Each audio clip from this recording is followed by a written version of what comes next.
ঋতু অনুযায়ী পৌষ এবং মাঘ 2 মাস শীতকাল। এখন ভোর শীতকাল চলছে। পৌষ মাসের শুরুতেই রাজ্যে শীতের কামড় বেড়ে চলেছে।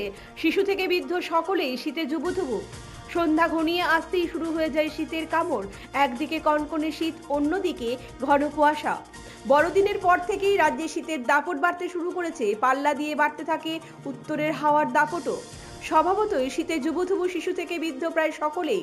বৃহস্পতিবার দিনের সর্বোচ্চ তাপমাত্রা ছিল 23 ডিগ্রি সেলসিয়াস আর সর্বনিম্ন তাপমাত্রা ছিল 21 ডিগ্রি সেলসিয়াস। আকাশে হালকা মেঘ রয়েছে, তবে বৃষ্টির কোনো সম্ভাবনা আপাতত নেই। উত্তরের হাওয়ার গতি 7 কিলোমিটার প্রতি ঘন্টা। সন্ধ্যায় উত্তরের হাওয়া বইবে 11 কিলোমিটার প্রতি ঘন্টায়। দিনে বাতাসের আপেক্ষিক আর্দ্রতা ছিল সর্বোচ্চ 78%, সর্বনিম্ন 70%। আর রাতে বাতাসের আপেক্ষিক আর্দ্রতা ছিল সর্বোচ্চ 91%, সর্বনিম্ন 81%। তবে দিনের পর দিন সর্বোচ্চ ও সর্বনিম্ন তাপমাত্রার মধ্যে পার্থক্য অনেকটাই কমে আসছে। আকাশে হালকা মেঘ রয়েছে।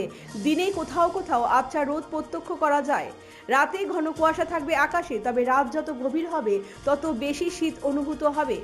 দিনে শীতের অনুভূতি কিছুটা কম হলেও গভীর রাতে শীত বেশি অনুভূত হচ্ছে। চিকিৎসকদের মতে অতিরিক্ত শীতে শ্বাসকষ্ট ও গলায় অস্বস্তিতে ভুগতে হতে পারে। এই শিশু থেকে বৃদ্ধ সকলেই গরম খাবার গ্রহণ করা উচিত।